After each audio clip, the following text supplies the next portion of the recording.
نحمده ونصلي ونسلم على رسوله الكريم اما بعد فاعوذ بالله من الشيطان الرجيم بسم الله الرحمن الرحيم وقضى ربك الا تعبدوا الا اياه وبالوالدين احسانا آمنت بالله صدق الله العظيم وصدق رسوله النبي الكريم ان الله وملائكته يصلون على النبي يا ايها الذين آمنوا صلوا عليه وسلموا تسليما اللهم صل على سيدنا ومولانا محمد وعلى آل سيدنا ومولانا محمد وبارک وسلم۔ دوستان محترم، آپ کے سامنے قرآن مجید فرقان حمید کی ایک آیت مقدسہ تلاوت کرنے کا شرف حاصل کیا۔ مختصر سا کلام کروں گا، مختصر سی بات کروں گا۔ اللہ پاک نے سادہ سے لفظوں میں جو ترجمہ بنتا ہے یہ حکم دیا قرآن پاک میں کہ وَقَضَىٰ رَبُّكَ أَلَّا تَعْبُدُوا إِلَّا إِيَّاهُ، کہ تیرا رب حکم دیتا ہے کہ اس رب کے سوا کسی کی عبادت نہ کرو مگر کس کی کرو؟ اس اللہ کی کرو۔ وَبِالْوَالِدَيْنِ إِحْسَانًا، اور والدین کے ساتھ حسن سلوک سے پیش آؤ۔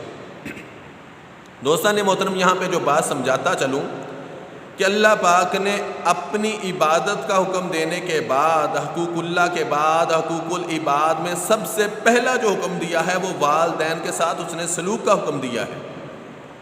اس سے آپ اندازہ لگائیں کہ والدین کے ہمارے اوپر کتنے حقوق ہیں اور والدین کے ہمارے اوپر کتنے احسان ہیں کہ قرآن نے اللہ کے حقوق کے بعد کسی اور چیز کا تذکرہ نہیں کیا، ڈائریکٹلی فوراً حکم دیا ہے اپنی عبادت کے بعد۔ تو کس کا دیا ہے؟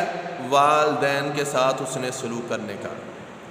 اللہ کے نبی علیہ الصلوۃ والسلام نے فرمایا کہ جنت ماں کے قدموں تلے ہے۔ اللہ کے نبی علیہ الصلوۃ والسلام کے پاس صحابی آئے، یا رسول اللہ میری خدمت کا سب سے زیادہ حقدار کون ہے؟ فرمایا تیری ماں۔ یا رسول اللہ پھر تیری ماں۔ یا رسول اللہ پھر تیری ماں۔ یا رسول اللہ پھر فرمایا تیرا باپ۔ تو دوستان محترم، اس کا مطلب یہ ہرگز نہیں ہے کہ صرف اسلام نے ماں کے حقوق بیان کیے ہیں اور ماں کی فضیلت ہے اور باپ کی کوئی فضیلت ہی نہیں ہے، یا جیسا کہ ہم معاشرے میں باپ کے ساتھ شاید ستیلوں والا سلوک کرتے ہیں، ایسا بالکل بھی نہیں ہے۔ بلکہ آپ کتب اٹھا کے دیکھیے، تفسیریں اٹھا کے دیکھیے تو جہاں کہ اللہ کے پیارے نبی محمد مصطفیٰ صلی اللہ علیہ وسلم نے یہ بیان فرمایا کہ والدہ کے قدموں تلے جنت ہے، تو فرمایا اس جنت کا جو دروازہ ہے، اس جنت کی جو چوکھٹ ہے وہ تمہارا باپ ہے۔ تو اگر آپ کے پاس جنت تو موجود ہے لیکن دروازہ نہیں ہے، دروازے کی چابی نہیں ہے، تو آپ جنت میں تب بھی داخل نہیں ہو سکتے۔ پتہ یہ چلا کہ اگر ایک شخص والدہ کا تو بڑا ادب و احترام کرتا ہے لیکن والد کے ساتھ ادب و احترام سے پیش نہیں آتا تو وہ والدہ کی خدمت کر کے بھی جنت میں نہیں جائے گا۔ اس لیے والد کا بھی ادب و احترام ہے۔ وہ والد جو صبح سے لے کر شام تک سخت گرمیاں ہوں، پسینے سے شرابور ہو کے سارا دن باہر کھپتا ہے، مرتا ہے، کوئی چیز کھانے کو دل کرے تو دل میں خیال آتا ہے یار جتنے کی چیز میں یہاں پہ کھاؤں گا یہ چیز ہی کر لے جاتا ہوں، جا کے بچوں کے ساتھ مل کے کھا لوں گا۔ مگر قربان جائیں اس باپ کی عظمت پہ کہ گھر آتا ہے تو بچے اس چیز کو پکڑ لیتے ہیں اور بچے کھا لیتے ہیں، بس وہ بچے کھا رہے ہوتے ہیں اور باپ دیکھ کے خوش ہو رہا ہوتا ہے۔ وہ بچے منہ میں ڈالتے اپنے ہیں اور باپ کا دیکھ دیکھ کے دل بھر جاتا ہے۔ سخت سردیوں کی ٹھٹھرتی راتیں ہوں، سخت سردیوں کے دن ہوں، باپ صبح فجر کے ٹائم کام پہ نکلتا ہے، منڈی پہ جا کے اپنے کندھوں پہ بوریاں اٹھاتا ہے اور پیٹیاں اٹھاتا ہے، مزدوری کرتا ہے، شام تک کھپتا ہے، سوئے ہوئے بچوں کو چھوڑ جاتا ہے اور بچوں کی خاطر شام کو آتا ہے تو بچے پھر سوئے ہوتے ہیں، اور بعد میں وہی بچے بڑے ہو کے کہتے ہیں کہ ابا جی آپ نے کوئی کام ڈھنگ کا کر لیا ہوتا تو آج یہ دن نہ دیکھنا ہوتے، تو وہ باپ جیتے جی مر جاتا ہے، اس کی قبر ٹوٹ جاتی ہے۔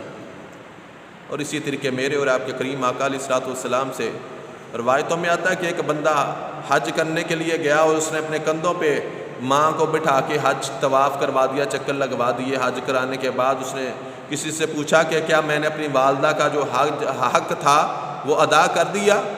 تو بتانے والے نے بتایا کہ اے شخص، تو نے تو ابھی اپنی ماں کی وہ جو تجھے پیدا ہوتے وقت اس نے تکلیف برداشت کی تھی، پہلی چیخ ماری تھی، تو نے اس پہلی چیخ اور درد کا حق بھی ادا نہیں کیا، پوری زندگی کا حق کہاں سے ادا کر دیا؟ دوستان محترم، والدین بہت بڑی عظمت ہیں۔ یہ جن کے زندہ ہیں وہ قدر کر لیں، جن کے چلے گئے وہ بخشش کی دعا کر لیں۔ اللہ کے نبی علیہ الصلوۃ والسلام نے فرمایا کہ والدین تمہارے لیے جنت کا سبب بھی ہیں اور جہنم کا سبب بھی ہیں۔ یا رسول اللہ کیسے؟ فرمایا جس کے والدین دونوں یا ایک زندہ ہے وہ اس کی خدمت کر کے جنت میں نہ چلا جائے، فرمایا وہ تباہ و برباد اور ہلاک ہو جائے۔ حدیث پاک کا ایک حصہ آپ کے سامنے رکھ رہا ہوں، اور اس کے اوپر یہ کہنے والے جبرائیل امین تھے، اور آمین کہنے والے خود امام الانبیاء محمد مصطفیٰ ہیں کہ کسی کے ماں باپ زندہ ہوں وہ خدمت کر کے جنت میں نہ چلا جائے۔ تو پتہ چلا ماں باپ جنت میں لے جانے کا سبب ہیں۔ اور اگر کسی کے ماں باپ ہیں، بیٹے نے بیٹی نے اس کے ساتھ بدتمیزی کی، ماں باپ کا ادب و احترام نہ کیا، تو اب اندازہ لگا لیں جو جنت میں جانے کا سبب ہیں وہ جہنم میں بھی لے جانے کا سبب بن جائیں گے۔ دوستان محترم، ماں کی بڑی شان ہے، باپ کی بڑی شان ہے۔ دنیا میں خدا کے بعد کسی کا نام لینے سے اگر سکون ملتا ہے تو وہ ماں کا نام ہے۔ خدا کی ذات کے بعد اگر سکون ملتا ہے تو وہ ماں اور باپ کی ذات ہے۔ دنیا میں صرف اور صرف ماں باپ کے علاوہ کوئی رشتہ آپ کے ساتھ مخلص نہیں۔ ہر بندے کو مطلب ہو سکتا ہے، ماں کو، بھائی کو، بہنوئی کو، ہر بندے کو۔ اگر کسی کو آپ کی تنخواہ سے غرض نہیں ہوتی، آپ کی کامیابی سے غرض نہیں ہوتی، وہ خوش ہوتے ہیں آپ کی تنخواہوں سے نہیں بلکہ آپ کی کامیابیوں سے، تو وہ صرف اور صرف آپ کے ماں باپ ہوتے ہیں یا آپ کے اساتذہ ہوتے ہیں جن کا سینہ فخر سے چوڑا ہو جاتا ہے۔ ایک روایت آپ کے سامنے رکھوں گا۔ حضرت مالک بن دینار اللہ کے بہت بڑے نیک بندے گزرے ہیں، ولی گزرے ہیں۔ وہ کہتے ہیں کہ ایک دفعہ میں حج کرنے کے لیے خانہ کعبہ گیا، اللہ پاک نے مجھے توفیق عطا فرما دی۔ اس سے آپ کو پتہ چلے گا کہ والدہ کی عظمت اور شان کیا ہے، والدین کا مقام و مرتبہ کیا ہے۔ ویسے تو بے شمار فضیلتیں، بے شمار احادیث بری پڑی ہیں، لیکن مختصر کروں گا۔ کہتے ہیں جب میں حج کرنے گیا تو میں نے اللہ پاک سے دعا کی کہ باری تعالیٰ کیا تو نے سارے لوگوں کا حج قبول کر لیا ہے؟ کیا کوئی ایسا بندہ تو نہیں ہے کہ جس کا تو نے حج قبول نہ کیا ہو؟ اور کیا کہیں وہ میں ہی تو نہیں؟ کہتے میں نے اللہ سے دعا کی، بہرحال دعا کی تو رات کو جب میں سویا، میں ابھی ادھر ہی تھا حج کے دوران، تو کہتے ہیں جب سویا تو رات کو خواب آیا۔ خواب میں اللہ تعالیٰ کی طرف سے آواز آئی کہ اے میرے بندے مالک بن دینار، تو نے یہ پوچھا تھا کہ باری تعالیٰ تو نے سب کا حج قبول فرما لیا؟ ہاں، میں غفور الرحیم ہوں، ارحم الراحمین ہوں، میں نے سب کا حج قبول فرما لیا سوائے ایک بندے کے۔ باری تعالیٰ سوائے ایک بندے کے؟ فرمایا ہاں، جس بندے کا حج قبول نہیں کیا، باری تعالیٰ اس کا نام کیا ہے؟ فرمایا اس کا نام محمد بن ہارون بلخی ہے، وہ بلخ کے رہنے والا ہے۔ بندے کی آنکھوں میں آنسو آ جاتے ہیں کہ بندہ 6 لاکھ 10 لاکھ لگا کے جائے بھی، وہ مالک ہے، چاہے تو قبول کر لے سینے سے لگا لے اور چاہے تو رد کر دے، اس کے سامنے کوئی زور تو نہیں نا۔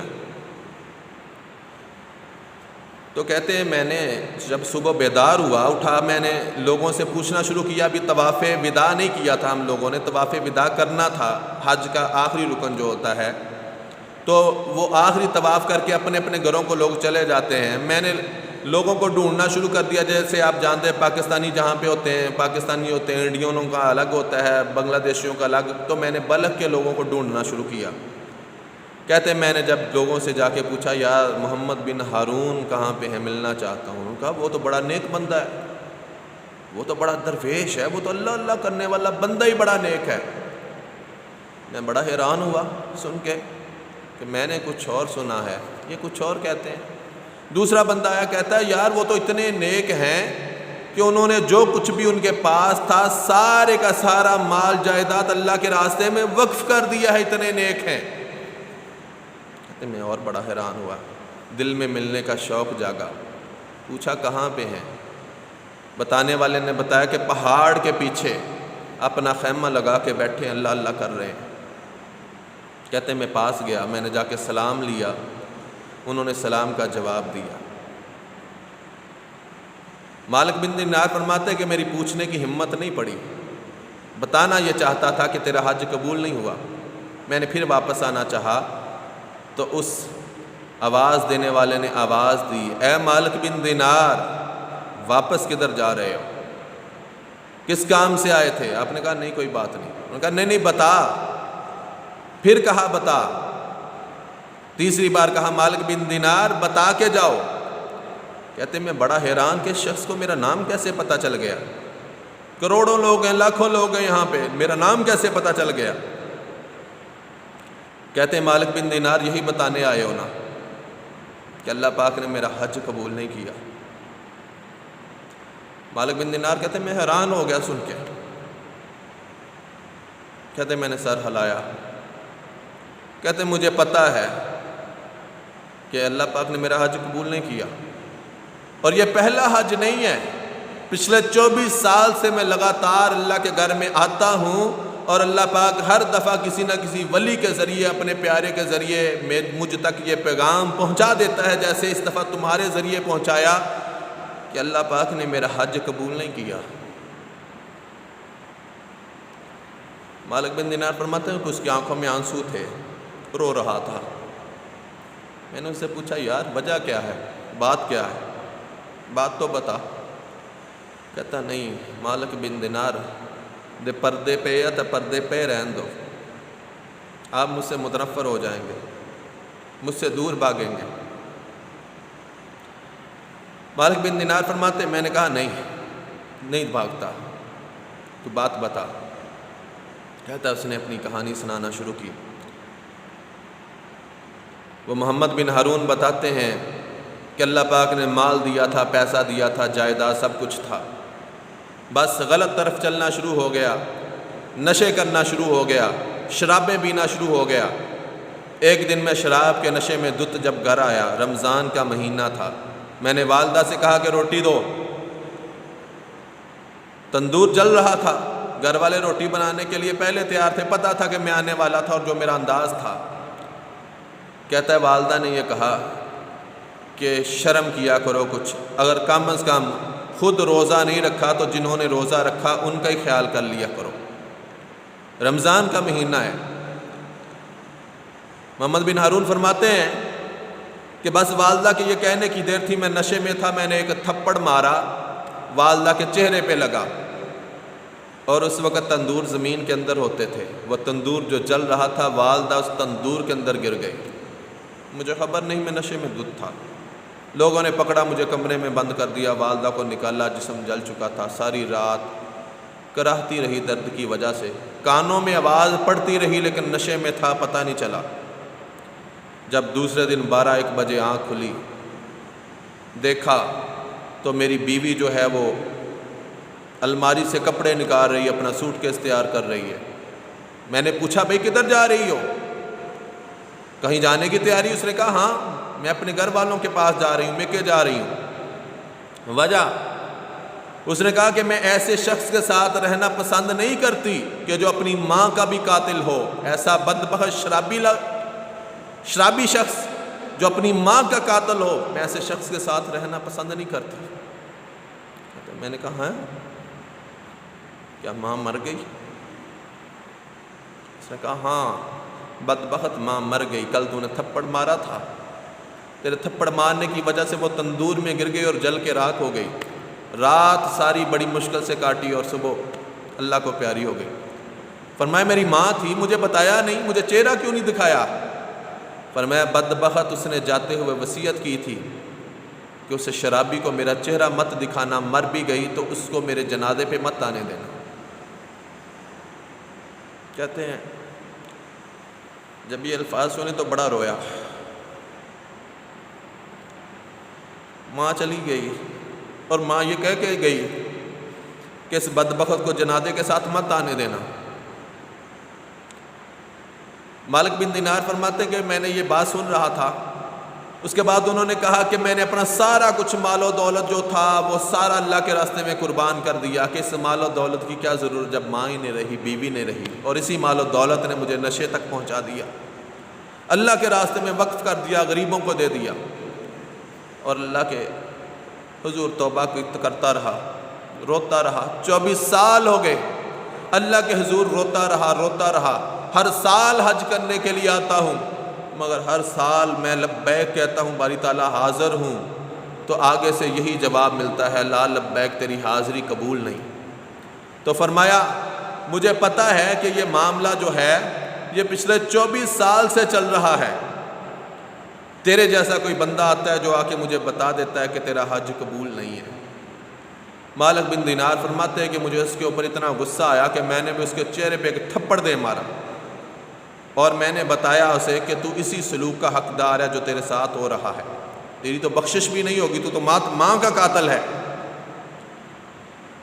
اور مالک بن دینار فرماتے ہیں میں وہاں سے اٹھ کے آ گیا، وہ شخص روتا رہا، اللہ کے حضور اللہ کو یاد کرتا رہا، یہاں تک کہتے ہیں کہ جب میں رات کو آ کے سویا تو خواب میں کریم آقا امام الانبیاء تاجدار کائنات محمد مصطفیٰ صلی اللہ علیہ وسلم تشریف لے آئے۔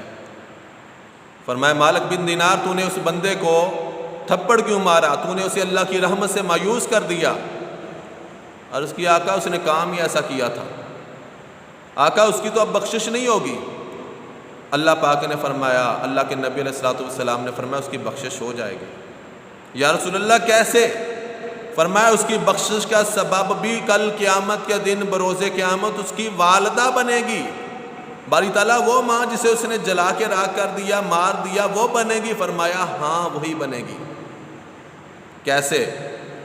فرمایا کہ جب قیامت کا دن ہوگا اللہ کے سامنے اس کو پیش کیا جائے گا کہ تو نے اپنی ماں کو جلا کے راکھ کر دیا، اللہ پاک فرمائے گا فرشتوں اس کو پکڑو اور جہنم میں لے جاؤ۔ فرشتے زنجیروں میں جکڑ کے اس کو جہنم لے جانے لگیں گے، تو وہ ماں کی طرف للچائی ہوئی نظروں کے ساتھ دیکھے گا اور آنکھوں میں آنسو ہوں گے، کہے گا ماں تیرے بیٹے کو فرشتے جلانے کے لیے لے جا رہے ہیں۔ وہ ماں منہ موڑ لے گی۔ پھر دوسری دفعہ فرشتے پھر اسے کھینچیں گے، وہ کہے گا رک جاؤ، پھر ماں کی طرف دیکھے گا، آنکھوں میں آنسو ہوں گے، رو رہا ہوگا ماں تیرے بیٹے کو جلانے کے لیے لے جا رہے ہیں۔ ماں پھر نظریں جھکا لے گی۔ تیسری دفعہ جب وہ ماں کی طرف دیکھے گا، آنکھوں میں آنسو ہوں گے، ماں تیرے بیٹے کو جہنمی آگ میں جلانے کے لیے لے جا رہے ہیں۔ روایتوں میں آتا ہے، مالک بن دینار فرماتے ہیں کہ کریم آقا علیہ الصلوۃ والسلام نے فرمایا وہ تیسری دفعہ اس ماں سے برداشت نہیں ہوگا، وہ اللہ سے خود فرمائے گی باری تعالیٰ میرے بیٹے کو جہنم کی آگ میں مت جلانا، باری تعالیٰ میں نے اسے اللہ کی رضا کے لیے معاف فرما دیا ہے۔ اللہ پاک کی طرف سے آواز آئے گی، اے بندی اس کو معاف فرما رہی ہو جس نے تجھے آگ میں جلا کے مار دیا۔ وہ ماں عرض کرے گی باری تعالیٰ اس نے جو کیا اس کا فعل تھا، اس کا عمل تھا، باری تعالیٰ میں نے اسے معاف کر دیا۔ اللہ پاک فرمائے گا تو نے کیوں معاف کر دیا؟ وہ کہے گی باری تعالیٰ اس کے لیے کہ میں تو ماں ہوں نا، اور ماں اپنے بچے کو جلتا نہیں دیکھ سکتی، نہ جہنم کی آگ میں نہ دنیا کی آگ میں۔ تو فرمایا قیامت کے دن اسی کی ماں اس کے لیے بخشش کا سبب بن جائے گی۔ تو دوستان محترم، آپ کے والدین زندہ ہیں، حیات ہیں تو ان کی قدر کر لیں، مر گئے تو ان کے لیے بخشش کی دعا کریں۔ ماں باپ راضی ہے تو سارا جگ راضی ہے، ماں کی رضا میں باپ کی رضا میں رب راضی ہے، اگر ماں باپ ناراض ہیں تو رب بھی ناراض ہے۔ آج آپ جیسا عمل اپنے بچوں کے سامنے اپنے دادے کے ساتھ، نانے کے ساتھ، اپنے والدین کے ساتھ کریں گے، کل کو آپ کے بچے آپ کے ساتھ وہی کریں گے۔ اگر آج آپ بیویوں کے پیچھے لگ کے ڈانٹیں گے اپنے والد کو، والدہ کو کہ بابا کھانستا رہتا ہے، ماں کھانستی رہتی ہے، جگہ جگہ تھوک کرتی ہے، تو کل کو آپ کے بچے بھی یہی عمل کریں گے۔ وہ ایک دوسری بھی حکایت ہے نا کہ ایک بندہ تھا، بیوی سے تنگ آ کر باپ کو گھر سے باہر لے گیا، جنگل میں چھوڑنے لگا، ایک پھٹا پرانا کمبل تھا ساتھ میں لے گیا، ساتھ میں اپنے بیٹے کو بھی لے لیا، بابے کے پوتے کو۔ جب وہاں پہ چھوڑا، ابا جی آج کے بعد آپ یہاں پہ رہیں گے، اوپر پھٹا پرانا کمبل دے دیا، چند کھانے کی چیزیں دے دیں۔ وہ بیٹا کی انگلی پکڑی بابے کے پوتے کی اور چلنے لگا، تھوڑی سے قدم چلے، اس بیٹے نے باپ سے کہا ابا جان ایک منٹ ٹھہریے۔ کیا ہوا؟ دادا کے پاس دوبارہ آتا ہے، اس کا کمبل کاٹنا شروع کر دیتا ہے۔ او بیٹا اس کو کیا کرنا ہے؟ گھر میں نئے کمبل پڑے ہیں، تجھے نیا کمبل دے دوں گا، تجھے عالی شان کمبل دے دوں گا۔ اس نے کہا نہیں یہی چاہیے۔ بیٹا اس کا کیا کرنا ہے؟ اس نے کہا ابا جان اس لیے کہ آج میں پوتا ہوں اور یہ میرے دادا ہیں، کل کو جب میری شادی ہوگی میرے بھی بیٹے ہوں گے، آپ دادا بنیں گے، تو جب آپ گھر میں میری بیوی کو تنگ کریں گے تو میں نے بھی تو آپ کو چھوڑ کے جانا ہے نا۔ تو یہ آدھا کمبل اس لیے لے کے جا رہا ہوں کہ جب میں آپ کو جنگل میں چھوڑنے آؤں تو یہ آدھا کمبل اس وقت آپ کے اوپر دے کے جاؤں۔ یہ الفاظ سنیں، تو چیخیں مار کے باپ کے قدموں میں گر گیا، آنکھوں میں آنسو، ابا جان مجھے معاف فرما دے۔ اور گھر آ کے سختی سے کہا کہ خبردار میری بیوی، اگر تم نے گھر میں رہنا ہے تو رہو، نہیں رہنا نہ رہو، مگر میرے ماں باپ جو میری پیدائش کا سبب بنے، جنہوں نے مجھے پڑھایا لکھایا، اس مقام تک پہنچایا، میں ان کو کسی بھی صورت نہیں چھوڑ سکتا۔ اس بیٹے نے آنکھیں کھول دی۔ تو دوستان محترم، اس سے پہلے کہ ہماری زندگی کی سانسیں ختم ہو جائیں، میرے اور آپ کے والدین کی زندگی کی سانسیں ختم ہو جائیں، ان کو راضی کر لو، اللہ پاک راضی ہو جائے گا۔ کرو مہربانی تم اہل زمیں پر، خدا مہرباں ہوگا عرش بری پر۔ اب جس کے جی میں آئے وہی پائے روشنی، ہم نے تو دل جلا کے سر عام رکھ دیا۔ وآخر دعوانا ان الحمد للہ رب العالمین۔ السلام علیکم ورحمۃ اللہ وبرکاتہ۔